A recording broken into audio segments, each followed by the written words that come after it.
자, 안녕하세요. 오늘은 확률 단원에 대한 중단원 학습 점검 문제를 기본 문제와 도전 문제 순서로 선생님이 풀어주겠습니다. 영상을 잘 보고 이번 기말고사 대비를 해줄 수 있으면 좋을 것 같아요. 자, 4번 보겠습니다. 다음 그림과 같이 휴게실에 4개의 문이 있습니다. 여기 좀 이상하게 됐는데 휴게실에 들어갔다가 나올 때 같은 문을 사용하지 않는, 정리하면 같은 문을 사용하지 않는 경우의 수를 구하시오 라고 되어 있습니다. 자, 요거를 선생님 스타일대로 좀 정리를 해주면은 얘를 사건 2개로 구분을 해주면 되겠습니다. 사건 A는 들어갈 때의 문 사용입니다. 그리고 B는 나올 때의 문 사용입니다. 자, 들어갈 때의 문 사용을 생각을 해보면은 여기 시계 방향으로 여러분들이 얘를 1번, 2번, 3번, 4번으로 문을 한번 생각을 해보면 들어갈 때는 몇 가지를 생각할 수 있느냐? 4가지를 모두 들어갈 수가 있어요. 근데 문제는 뭐냐? 같은 문을 사용하지 않아야 하기 때문에 나올 때에는 1번으로 들어갔다면 1번은 사용할 수 없고요. 2번으로 들어갔다면 2번으로 나올 수는 없고요. 마찬가지 3번, 4번도 들어간 문으로 나올 수 없습니다. 즉 각각의 경우에 대해서 3가지만 우리가 경우의 수를 생각할 수가 있습니다. 자, 요거는 들어갔다 나오는 것이 모두 일어나야 되는 동시에의 일입니다. 이럴 때 2가지 경우의 수를 곱해서 구한다 라고 배웠습니다. 얘는 AND 상황에서 수영도를 사용하면 좀 더 확실히 볼 수 있는데 이 옆에 상황을 수영도로 한번 표현을 해보면 1번으로 들어갔었다. 그러면 1번 빼고 2번, 3번, 4번으로 나올 수 있고요. 2번으로 들어갔다. 그러면은 2번을 빼고 1, 3, 4번으로 나올 수 있고요. 3번으로 들어갔다. 1, 2, 4번으로 나올 수 있고요. 4번으로 들어갔다. 1번, 2번, 3번으로 나올 수가 있습니다. 따라서 이 수영도의 그림에도 12가지의 방법이 다 표현이 되어 있는 것을 볼 수 있습니다. 따라서 정답은 12가지입니다. 자, 다음은 5번입니다. 다음 그림과 같은 경로를 따라 지점 A에서 지점 C까지 가는 모든 경로의 수를 구하시오 라고 되어 있습니다. 자, 얘는 2가지의 사건으로 구분을 좀 지으면 좋겠는데 A에서 B를 거쳐서 C를 가는 것과 지금 A에서 B를 거치지 않고 C를 가는 방법이 2가지가 있습니다. 그럼 각각의 경우의 수를 구한 후에 그 다음에 또 생각을 해보도록 하죠. 우선 A에서 B까지 가는 경로 3가지가 있습니다. 그리고 B에서 C까지 가는 경로 2가지가 있어요. 자, 얘를 생각해 보면은 얘는 동시에 벌어져야 되는 상황입니다. 그래서 3과 2를 곱한 6가지가 B를 거쳐서 가는 모든 경로의 수를 의미합니다. 그리고 A에서 C까지 B를 거치지 않고 곧바로 가는 거는 지금 그림상에 보더라도 녹색 1가지밖에 없습니다. 1가지. 자, 그럼 1번과 2번을 생각을 하면은 얘는 AND의 상황이 아니고 OR의 상황입니다. 즉 1번 또는 2번의 경우의 수를 구하는 방법은 6과 1을 더하는 겁니다. 즉 A에서 C까지 가는 모든 경로의 수는 7가지인 것을 알 수가 있습니다.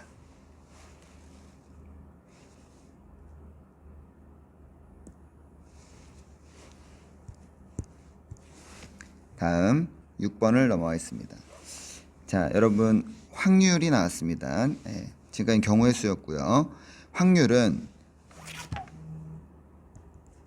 모든 경우의 수 분의 우리가 생각하는 사건의 경우의 수.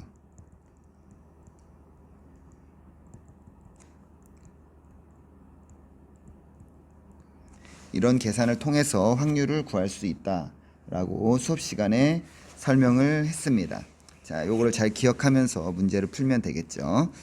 자, 숫자 1, 2, 3, 4가 적힌 카드가 4장이 있습니다. 이 중에 2장을 동시에 뽑아서 두 자리의 자연수를 만들어 보려고 합니다. 자, 그럼 모든 경우의 수는 몇 개일까요? 모든 경우의 수. 자, 모든 경우의 수는요, 지금 두 자리의 수를 만들어야 되기 때문에 10의 자리의 경우의 수가 4가지고요. 그 다음 하나를 뽑았으니까 1의 자리로 올 수 있는 거는 3가지라고 논다면 총 12가지의 경우의 수가 모든 경우의 수로 생각을 할 수가 있습니다. 그러면 지금 13 이하이거나 또는 30일 이상이 되는 경우의 수를 생각해야 되는데, 요거는 수영도를 통해서 가지 그림을 통해서 한번 생각을 해볼게요. 우선 13 이하가 되는 거를 생각해 보면은 10의 자리를 1로 뽑은 겁니다. 그럼 요거에 대해서 생각해 보면 1 뒤에 올 수 있는 거는 2, 3, 4입니다. 근데 13 이하가 되기 위해서는 4는 올 수 없고 2하고 3만이 가능한 걸 알 수가 있습니다. 그리고 30 이상인 거를 생각을 해보면 3 뒤에 올 수 있는 것이 1과 2와 4가 되겠죠. 31, 32, 34. 즉 여기에 2가지가 있고요. 3에 대한 것이 3가지가 있습니다. 또는이기 때문에 이 2개를 더해서 총 5가지의 경우의 수가 우리가 원하는 사건의 경우의 수라고 하는 걸 알 수가 있습니다. 자, 그럼 확률을 계산해 볼게요. 확률은 모든 경우의 수 12가지 중에 우리가 원하는 13 이하와 30일 이상 2가지와 3가지를 더한 5가지, 얘를 적어주면 12분의 5라고 계산을 할 수가 있습니다.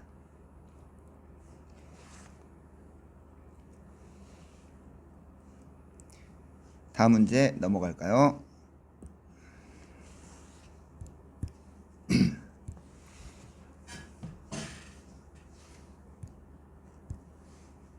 자, 우선 문제를 살펴볼게요. 상자 속에 노란 공 5개와 흰 공 3개가 들어있다고 합니다. 이 상자에서 공 1개를 임의로 꺼내 색을 확인하고 이 상자에다가 다시 넣었대요. 그럼 매번 뽑을 때마다 8개의 공이 들어있는 상태가 되겠습니다.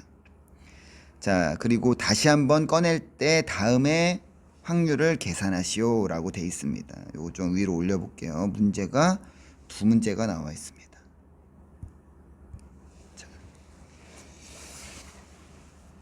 자, 두 공의 색이 같을 확률을 구해보라고 합니다. 두 공의 색이 같다라고 하는 얘기는 우리가 처음 뽑은 것이 노란색, 두 번째 뽑은 것도 노란색, 요렇거나 또는 흰색이 나오고 또 흰색이 나온 요 2가지 경우를 생각을 할 수가 있겠죠. 자, 확률을 계산을 해보면 노란색과 노란색이 나올 확률, 요거는 이제 선생님하고 같이 공부를 했는데 노란색과 노란색이 나오는 거는 각각의 사건이 동시에 일어나야 되는 거기 때문에 확률을 곱해주면 되겠습니다. 자, 노란색이 나올 확률 8분의 5입니다. 그리고 두 번째도 또 노란색이 나올 확률 8분의 5입니다. 얘를 계산하면 64분의 25가 되겠죠. 자, 흰색에 대해서 생각을 해볼게요. 흰색은 8분의 3이고요. 또 8분의 3입니다. 요걸 계산하면 64분의 9입니다. 자, 노란색, 흰색 그 각각 안에서는 곱의 법칙이 성립했다면은 지금은 노란과 흰은 또는입니다. 따라서 2개의 확률을 더해줘야지 우리가 원하는 확률인 같을 확률을 구할 수가 있습니다. 얘 약분하면 32분의 17이 되겠죠. 자, 32분의 17이 같을 확률이고요. 두 공의 색이 다를 확률입니다. 아까하고 비슷하게 생각을 해본다면 얘는 노란색과 흰색이 나왔든지 또는 흰색이 먼저 나오고 노란색이 나왔든지 요거의 확률을 이렇게 계산을 할 수도 있는데 얘는 1-P로 얘기했던 여사건 문제입니다. 즉 전체를 구성하는 사건들 중에 두 공의 색이 같을 확률에 반대가 되는 건 두 공의 색이 다를 확률이에요. 즉 우리가 구하는 확률, 다를 확률은 1에서 같을 확률을 빼준 것과 같습니다. 즉 1-32분의 17 32분의 15 이것이 두 공의 색이 다를 확률이다 라고 1-P 일어나지 않을 확률 여사건 요 문제로 2번을 해결할 수가 있었습니다. 자, 이제 도전 문제로 넘어가겠습니다. 도전 문제는 약간 난이도가 더 있겠죠. 자, 8번. 다음 그림과 같이 수직선 위에 원점에 점 P가 있습니다. 여기 원점에 P가 있고요. 동전 한 개를 던져서 앞면이 나오면 오른쪽으로 하나, 뒷면이 나오면 왼쪽으로 하나 만큼 점 P를 움직이기로 한대요. 동전을 3번을 던졌습니다. 이때 결과가 어떻게 됐느냐? 점 P가 1에 가가지고 멈춰 있을 확률을 구해보라고 합니다. 그럼 이렇게 생각하면 되겠죠. 3번을 던졌다 라는 얘기는 3번을 움직였다 라는 말과 같은 말입니다. 3번을 움직였는데 3번은 오른쪽으로 한 번 또는 왼쪽으로 한 번 이렇게 움직인 겁니다. 근데 결과적으로 이 P가 1에 가 있다는 얘기는 어떻게 된 거냐? 오른쪽으로 2번을 갔다가 왼쪽으로 한 번을 왔다라는 의미입니다. 즉, 이 3번의 움직임은 어떻게 되는 거냐? 오른쪽은 2번이고요. 왼쪽은 1번입니다. 오른쪽 2번, 왼쪽 1번 이외에 다른 방법으로는 1에 가서 P가 멈출 수가 없어요. 즉 오른쪽 2번, 왼쪽 1번으로 움직였다라는 거를 알 수가 있는데 단 왼쪽으로 움직인 것이 꼭 끝에 왔으란 법은 없어요. 먼저 왼쪽으로 한 칸 갔다가 오른쪽으로 2칸을 움직인 것도 역시 같은 자리에 가서 멈춰 서 있게 됩니다. 자, 그럼 결론은 요거예요. 오른쪽 2번, 왼쪽 1번. 요거에 대한 확률을 한번 구해 보겠습니다. 자, 오른쪽으로 2번이라는 얘기는 오른쪽이 앞이 나왔다는 얘기고요. 왼쪽이 뒤가 나왔다는 얘기입니다. 자, 그러면 요거에 대한 경우들을 생각을 해볼게요. 자, 우선 동전을 3번 던진 모든 경우의 수는 어떻게 구하느냐? 가까이 동전의 경우의 수는 두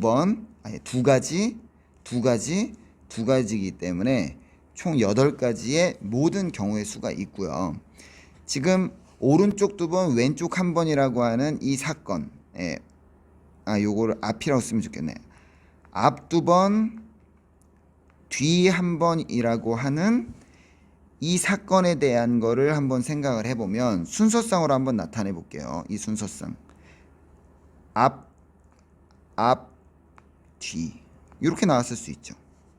그리고 앞, 뒤, 앞. 이렇게 나왔을 수도 있고요. 뒤, 앞. 이렇게 나왔을 수도 있습니다. 선생님 어떻게 이렇게 한 번에 구하느냐? 그냥 뒤를 기준으로 뒤가 맨 뒤에 있느냐, 중간에 있느냐, 앞에 있느냐만 딱 생각해 주면은 굉장히 심플한 문제입니다. 즉 앞이 2번 나오고 뒤가 1번이 나오는 경우의 수는 3가지가 있는 겁니다. 그러면 확률을 구할 수가 있겠죠. 확률, 우리가 구하는 이 확률은 모든 경우의 수 8분의 P가 1에 멈춰서 있기 위해서는 오른쪽 2번, 왼쪽 1번이 나와야 된다라고 하는 걸 알았는데 그러한 것을 만족하는 경우는 총 3가지가 있다. 앞뒤, 앞뒤앞, 뒤앞. 3가지. 그래서 확률은 8분의 3입니다. 자, 한번 선생님 적은 거를 바탕으로 한번 잘 생각해 보세요. 넘어갑니다.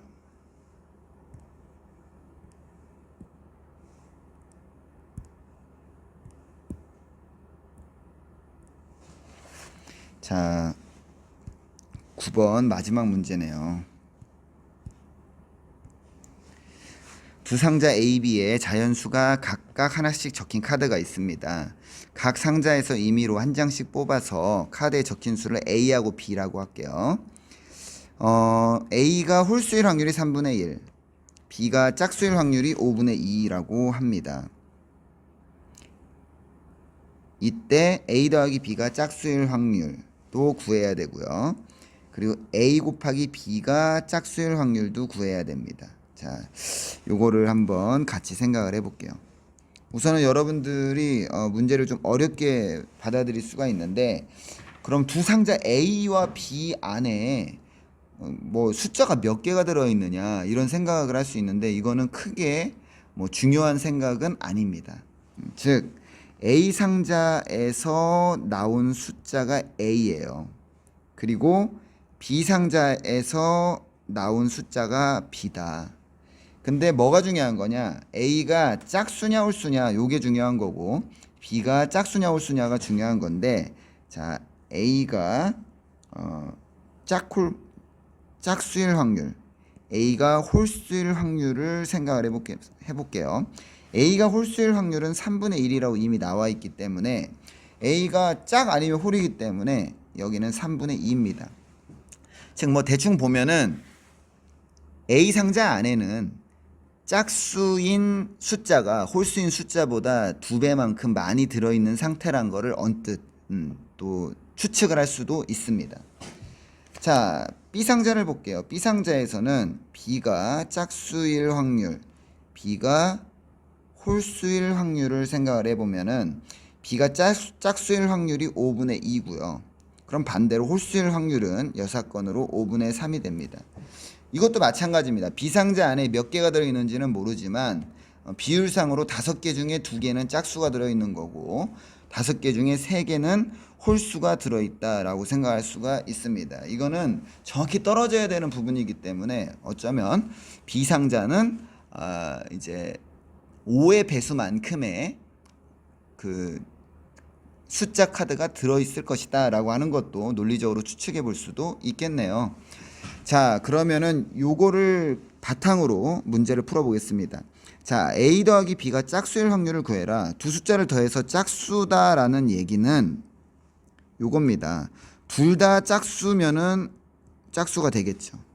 또는 둘 다 홀수이면은 또 더했을 때 짝수가 될 수가 있습니다. 자, 짝홀 홀짝일 때는 홀수가 되는 겁니다.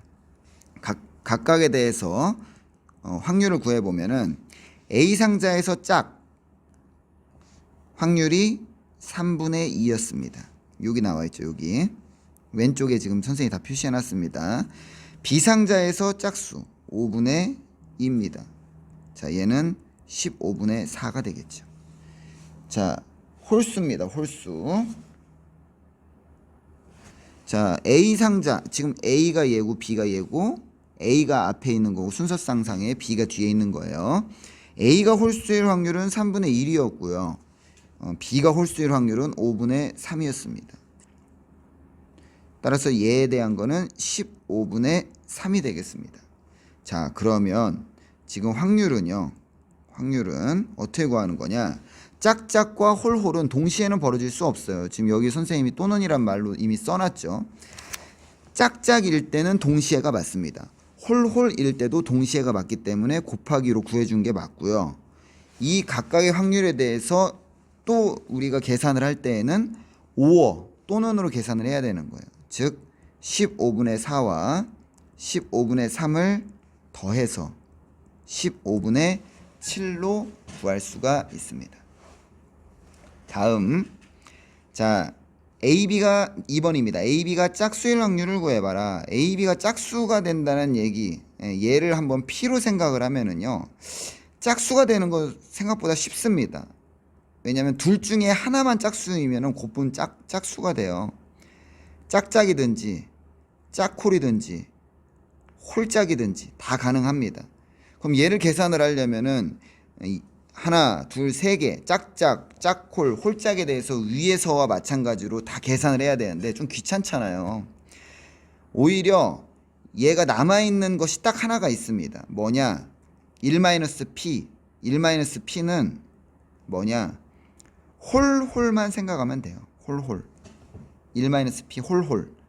홀홀인 경우를 생각하면 P를 구할 수가 있습니다. 여사건으로. 홀수와 홀수는 3분의 1 곱하기 비홀수는 5분의 3이에요. 약분되니까 계산하면 5분의 1입니다. 홀홀인 경우가 5분의 1이란 얘기는 이거의 여사건 1-P가 지금 5분의 1이기 때문에 P는 5분의 4이다. 즉 AB가 짝수일 확률은 5분의 4가 됩니다. 이렇게 여사건으로 구하는 문제는 내가 구하려고 하는 확률이 전체에서 차지하는 비중이 너무 클 때, 오히려 반대되는 경우를 계산을 해주는 것이 간편할 때, 그때 여사건 문제를 씁니다. 지금은 딱 봐도 짝짝, 짝콜, 홀짝, 지금 AB가 짝수인 경우를 생각하는 것이 좀 많습니다. 따라서 반대되는 경우인 홀홀을 먼저 계산을 해서 확률인 5분의 1을 구하고, 그 다음에 5분의 1이 1-P이기 때문에 P는 5분의 4이다. 이렇게 문제를 풀어줬습니다. 자, 여기까지고요. 여러분 요 영상 6문제에 대한 영상을 잘 보고 이번 기말고사 대비를 해주길 바랍니다. 다음 주에는 이제 대단원 문제가 하나가 남았는데, 대단원 문제는 여러분 시험 직전에 월화수 기간에 선생님하고 같이 다뤄보는 걸로 하겠습니다. 자, 여러분 원격 기간 방역 수칙 잘 준수하고 서로 안전한 모습으로 잘 지내다가 건강하게 만납시다. 이상.